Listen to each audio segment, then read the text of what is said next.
So congratulations, you have stepped up and taken on your first leadership role. Well done. This can be a time of huge satisfaction, of huge elation and celebration. And equally, at times, I know from my own personal experience and from working with many leaders in either small businesses or in the corporate world, that stepping into that role for the first time, once that initial honeymoon period has passed and the excitement and the adrenaline has kind of calmed down a few weeks in, it can feel quite lonely, it can feel quite intimidating, and at times potentially overwhelming. If we don't step up with a plan, if we don't step up well, it can also lead to unnecessary stress and frustrations for both us as individuals and the team. Equally, it can lead to damaged relationships and potentially loss of performance and productivity all round. It also eventually leads to ongoing cycles of self-doubt, lack of confidence, lack of self-esteem, and ultimately can lead to imposter syndrome. And all of these things can take a lot of time to recover from and a lot of time to put right. I know from personal experience that there are many, many positives to leading a team. When done well, when done with purpose, it's exciting, it's fulfilling, and it will reap endless rewards, not only for yourself, but for the team and ultimately for the business that you work in as well. So I've pulled together some tips, 10 tips to help you get started, some things to think about if you're about to step up into that new role, or if you are in the role, haven't got much training or support and would like to kind of get a good grounding. So tip number 1, plan and map out, if you're able to, your first 90 days in the business. So what are you going to do from the day that you start for the first 3 months? And this is kind of your critical period in the business, really. If you're able to map it out before you start, or map key areas, key chunks of it out before you start, that would be really beneficial in helping you land in that role. So who are you going to meet with? Who are you going to see? Who are the key people, key stakeholders, key experiences that you need to have over that first 3 months, 90 days? Some of those finer details might not be available to you until you actually start in the business. But an awful lot of it can be prepped and prepared beforehand. So if you have a contact, so it might be your line manager, it might be a good executive assistant or PA in the business, somebody that's creating or pulling together your induction, talk to them about who are the people that you should be meeting, what your induction's likely to involve, the type of experiences and contacts that you are likely to be having, wanting and needing. And that will help you understand then what your first, as I say, 90 days looks like.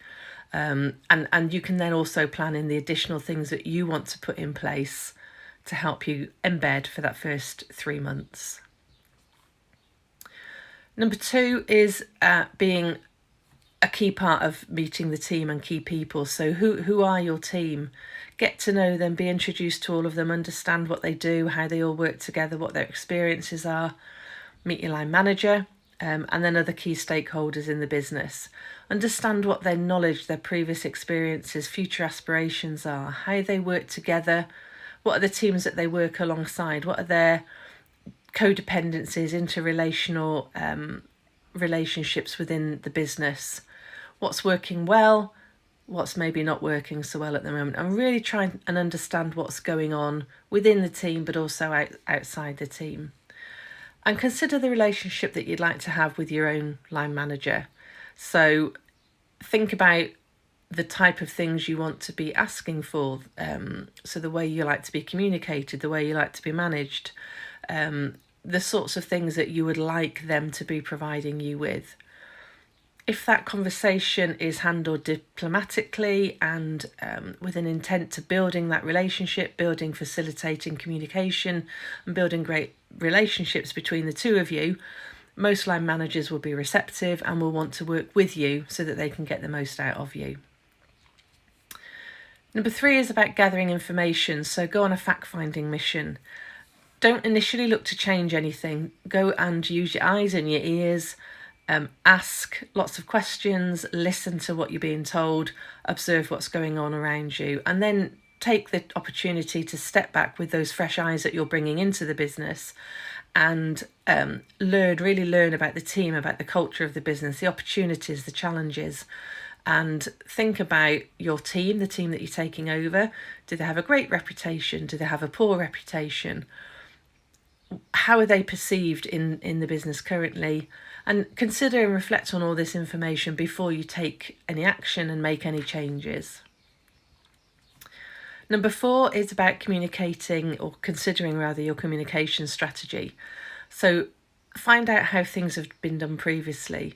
What communication strategies are already in place? What meetings take place? How frequently do they happen? Who's present? What's their purpose? Are they effective? Are they ineffective? What internal business communication systems are there already?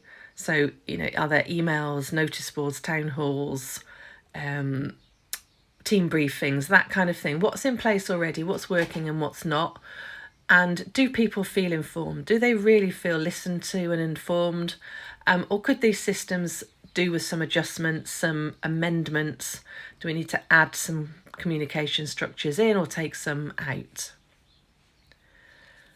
Number 5 is about identifying quick wins. So everyone loves a quick win. It demonstrates that you are listening, that you're taking action, that you're putting things into place, and can build momentum quite quickly. It can be really motivating to do something that's a quick win and acts on something particularly that you've been told. But also be mindful that this should be a genuine quick win and not a knee-jerk reaction. It's not about doing things rashly. It's about doing something, not about doing something to keep people happy, but it's about asking questions like, what one thing would make your job easier? How could we improve customer service here? What might we do to keep you better informed? All of those types of questions will demonstrate that you're listening and interested in the team. But also, if you can put things in place as a response, you'll get some quick wins and some motivational buy-in as well. Number 6 is about sharing what you stand for. So share your vision, your values, what you're all about, what you're here to deliver. Be transparent with your team, and that will really help them connect with you. Then set out your goals, clarify your targets, your objectives at an individual and a team level, and make sure that the team are really clear about your priorities, your standards, your expectations for delivery, and how their objectives support delivery of the overall wider business objectives, how they'll be measured, how they'll be evaluated. And then make sure you've got regular feedback mechanisms in place so that progress and delivery can be measured and communicated effectively and consistently, and accountability is understood at all levels.